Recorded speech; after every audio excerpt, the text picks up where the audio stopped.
Kings की घाटी के बारे में। राजाओं की घाटी, जिसे राजाओं के द्वारों की घाटी के नाम से भी जाना जाता है, मिस्र का एक क्षेत्र है जहां 18वें राजवंश से 20वें राजवंश तक लगभग 500 वर्षों की अवधि के लिए फिरौन और शक्तिशाली रईसों के लिए रॉक कट कब्रों की खुदाई की गई थी। प्राचीन मिस्र का नया साम्राज्य। ये थेब्स आधुनिक लक्सर के सामने नील नदी के पश्चिमी तट पर और थेबन नेक्रोपोलिस के मध्य में स्थित एक वादी है। यहाँ दो मुख्य खंड हैं, पूर्वी घाटी जहाँ अधिकांश शाही कब्रें स्थित हैं और पश्चिमी घाटी। 2005 में एक नए कक्ष की खोज और 2008 में दो अन्य मकबरे के प्रवेश द्वारों की खोज के साथ किंग्स की घाटी में 65 कब्रें और कक्ष हैं, जिनका आकार साधारण गड्ढे से लेकर केवी 54 से लेकर जटिल मकबरे यानी केवी 5 तक है, जो अकेले हैं। रामेसिस द्वितीय के पुत्रों के लिए 120 से अधिक कक्ष। यह नए साम्राज्य के प्रमुख शाही लोगों के साथ साथ कई विशेषाधिकार प्राप्त रईसों के लिए प्रमुख दफन स्थान था। शाही कब्रों को मिस्र की पौराणिक कथाओं के पारंपरिक दृश्यों से सजाया गया है और ये उस समय की अंत्येष्टि प्रथाओं और मृत्यु के बाद की मान्यताओं के सुराग प्रकट करते हैं। ऐसा प्रतीत होता है कि लगभग सभी कब्रें प्राचीन काल में खोली और लूटी गई थीं, लेकिन वे अभी भी मिस्र के फिरौन की समृद्धि और शक्ति का अंदाजा देती हैं।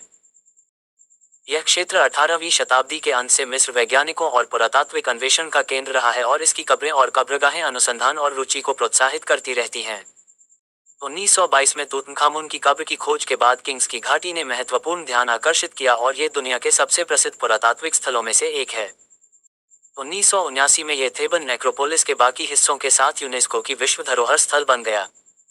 क्षेत्र में अन्वेषण, उत्खनन और संरक्षण जारी है और हाल ही में एक नया पर्यटन केंद्र खोला गया है।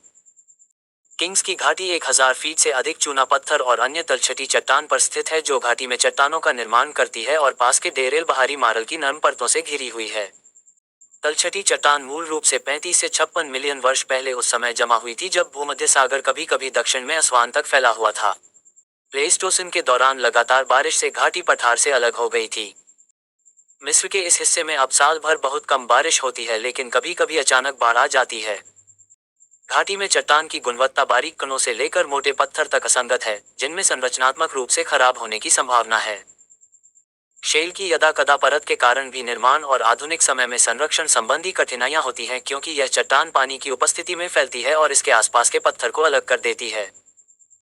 ऐसा माना जाता है कि कुछ कब्रों को निर्माणकर्ताओं द्वारा सामना की गई चट्टानों के प्रकार के आधार पर आकार और आकार में बदल दिया गया था। कब्रों का निर्माण करते समय बिल्डरों ने उपलब्ध भूवैज्ञानिक विशेषताओं का लाभ उठाया।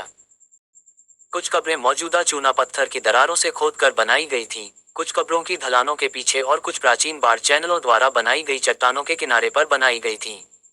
मकबरे के निर्माण की समस्याओं को रामेसेस III और उनके पिता सेटनाकते की कब्रों के साथ देखा जा सकता है। सेटनखटे ने केवी 11 की खुदाई शुरू कर दी, लेकिन अनजाने में वह मेनमेस के मकबरे में घुस गया, इसलिए निर्माण कार्य छोड़ दिया गया और इसके बजाय उसने ट्वोस्वेट केवी 14 के मकबरे पर कब्जा कर लिया। कब्र की तलाश करते समय रामेसेस III ने अपने पिता द्वारा शुरू की गई आंशिक रूप से खोदी गई कब्र का विस्तार किया। रामेसेस द्वितीय का मकबरा मुड़ी हुई धुरी के साथ प्रारंभिक शैली में लौट आया, संभवतः एस्ना शेल के बाद खोदी गई चट्टान की गुणवत्ता के कारण। इतिहास। थेबन हिल्स पर अल कुरन की चोटी का प्रभुत्व है, जिसे प्राचीन मिस्रवासी ताडेहंट या द पीक के नाम से जानते थे। इसका स्वरूप पिरामिड के आकार का है और यह संभव है कि यह यहाँ खुदी हुई पहली शाही कब्रगाहों से 1000 साल से भी पहले पुराने साम्राज्य के पिरामिडों की प्रतिध्वनि करता हो। इसकी पृथक स्थिति के कारण पहुंच भी कम हो गई और विशेष कब्र पुलिस मेजे नेक्रोपोलिस की रक्षा करने में सक्षम हो गई। जबकि गीजा पठार का प्रतिष्ठित पिरामिड परिसर प्राचीन मिस्र का प्रतीक बन गया है, अधिकांश कब्रों को चट्टानों में काट दिया गया था। अधिकांश पिरामिडों और मस्तबाओं में ऐसे खंड हैं जिन्हें जमीनी स्तर पर काटा गया था और मिस्र में चट्टानों को काटकर बनाई गई पूरी कब्रें हैं जो पुराने साम्राज्य के समय की हैं। हिक्सोस की हार और अहमोस प्रथम के तहत मिस्र के पुनर्मिलन के बाद थेबन शासकों ने विस्तृत कब्रों का निर्माण शुरू किया जो उनकी नई शक्ति को दर्शाती थी। अहमोस प्रथम और उनके बेटे अमेनहोटेप प्रथम की कब्रें, उनका सटीक स्थान अज्ञात है, संभवतः द्रा अबू एल नागा के 17वें राजवंश कब्रिस्तान में थे। किंग्स की घाटी में पहली शाही कब्रें अमेनहोटेप I की थीं, हालांकि यह पहचान भी विवादित है और थुटमोस I, जिसके सलाहकार इनेनी ने अपनी कब्र में लिखा है कि उसने राजा को अपनी कब्र को उजाड़ घाटी में रखने की सलाह दी थी। इस वास्तविक कब्र की पहचान है अस्पष्ट है, लेकिन यह संभवतः केवी 20 या केवी 38 है। घाटी का उपयोग लगभग 1539 ईसा पूर्व से 1075 ईसा पूर्व तक प्राथमिक दफनाने के लिए किया जाता था। इसमें कम से कम 63 कब्रें हैं जो थुटमोसाई से शुरू होती हैं या संभवतः पहले अमेनहोटेपाई के शासनकाल के दौरान और रामेसेस एक्सियाशी के शासनकाल के दौरान समाप्त होती हैं। हालांकि गैर-शाही दफनियां हड़पी गई कब्रों में जारी रहीं। अपने नाम के बावजूद राजाओं की घाटी में पसंदीदा रईसों के साथ साथ रईसों और फिरौन दोनों की पत्नियों और बच्चों की कब्रें भी शामिल हैं। इसलिए केवल 20 कब्रों में ही वास्तव में राजाओं के अवशेष हैं।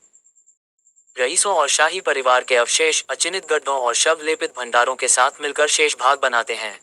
रामेसेस आई के समय के आसपास 1301 ईसा पूर्व क्वींस की अलग घाटी में निर्माण शुरू हुआ।